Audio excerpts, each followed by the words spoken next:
You don't need to be the best candidate to get hired. And honestly, trying to pretend like you are is probably the exact reason you're not getting the job.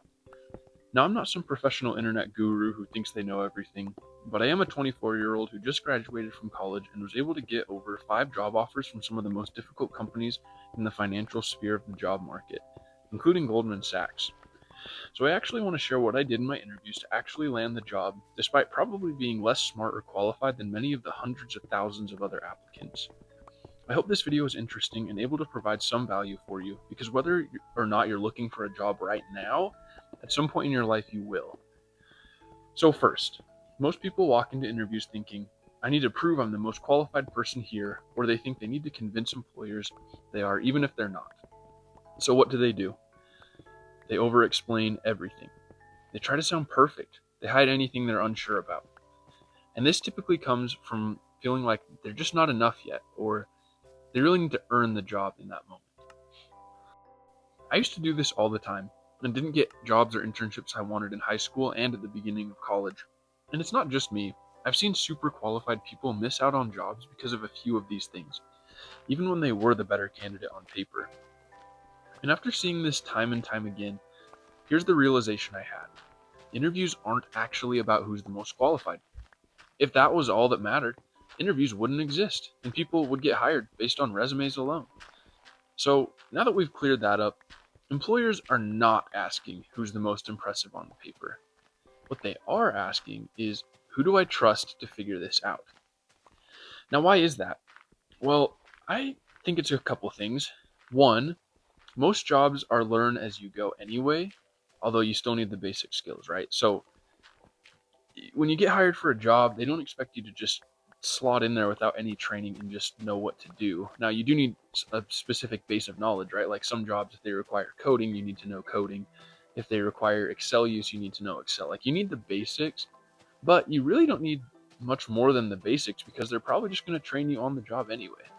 And so, two, you need it's because of these unknown problems and how you handle them, that's more important than known skills. Because the truth is, the known skills, there's a million people out there who have the same basic skills as you. They need to know how you're going to handle unknown problems.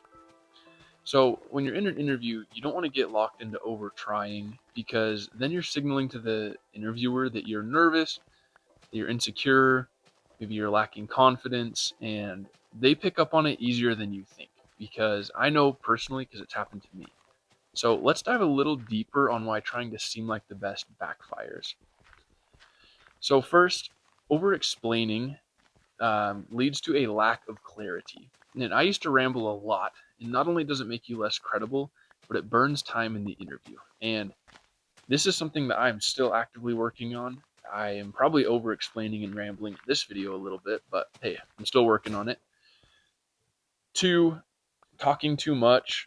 It kind of goes along with over-explaining, but also just talking too much, it feels like compensation, and it's kind of rude. Like if you think in a conversation, right, if you're the only one talking and dominating the conversation, that can come off as rude.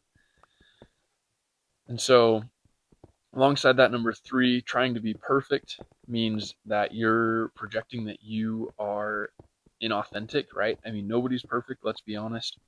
And so when you are in an interview and you're like, oh yeah, I was the best at this, I was the best at that, I'm the best for the job. It feels inauthentic, like they know you're not perfect. And so when you come off that way, it can be off-putting to people. So you probably want to avoid that. Number four, not admitting that you have gaps means that you're lowering your trust with them.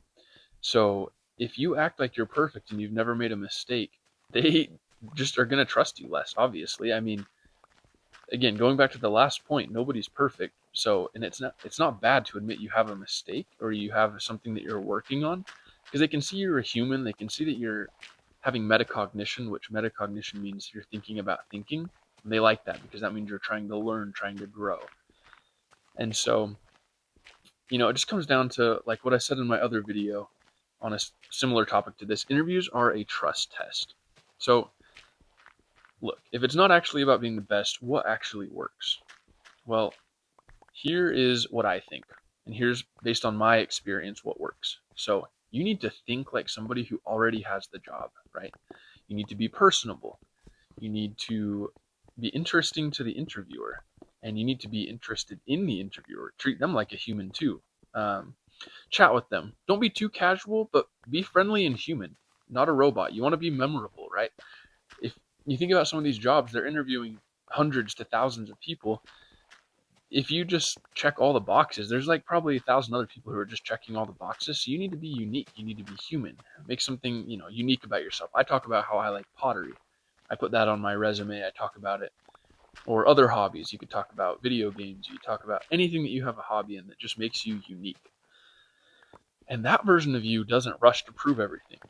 More importantly, it shows how you go about figuring things out rather than just knowing everything right away, which is, I think, is so key.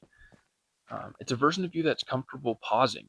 So you need to be able to pause and think, which shows you do things with intentionality, which is what employers really want. So they're not going to penalize you if you pause for 10 seconds to think about an answer and then get that answer correct. Or, if you pause, think about it, realize you don't know, well, what do you think? They're going to prefer somebody who makes up an answer that's wrong, or somebody who says, you know what? I don't know that. Let me think about it. And then you think, you can't figure it out, just say, well, I don't know, but here's how I would figure it out. You can talk about, oh, I'd go talk to my manager. I'd go ask this person. I'd research it this way. And that shows skills. That shows that you're competent, that you're independent, and that you're able to learn. And they are really going to like that about you. So you also just don't want to panic when you don't know something, right? Like, kind of circling back to what we've just been talking about, you don't panic. They already know you're not going to know everything. So if you don't panic when you don't, they like that. That's a good sign. And you want to focus on clarity, not impressiveness. So, for instance, I kind of used this example earlier. You don't want to say, I'm the best in my class at coding, or keep using coding as an example, but it could be anything. You don't want to just do some blanket, bland statement that's like, I'm the best, or I'm really good at.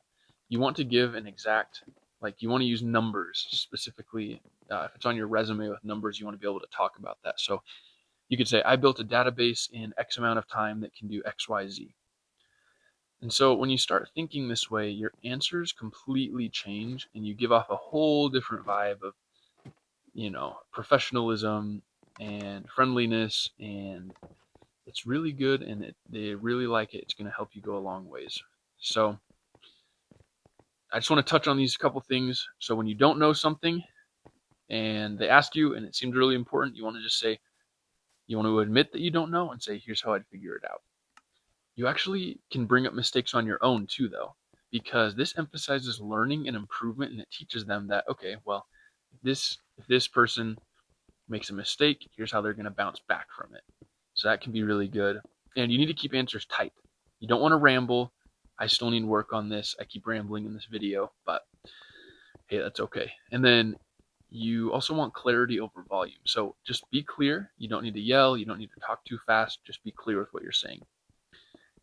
Kind of tying into talking about mistakes, or when you don't know something, you want to show coachability.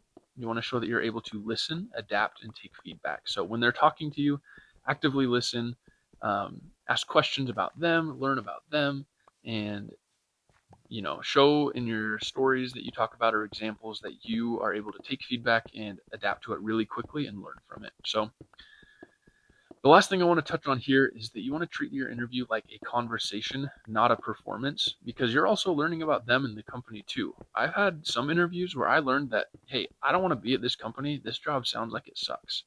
But if you're just talking the whole time and trying to put on a show, you're not going to realize that maybe the job's not the best fit for you. So just treat it like a conversation. Don't be too casual, but be professional and friendly, and they're going to like you a lot better for it. Because at the end of the day, they're not hiring the best candidate on paper, or they wouldn't bother with an interview in the first place, right? They just look at your resume. You already gave them the piece of paper. So they're talking to you and interviewing you because they want to find out if they trust you to figure things out with their company and with their money.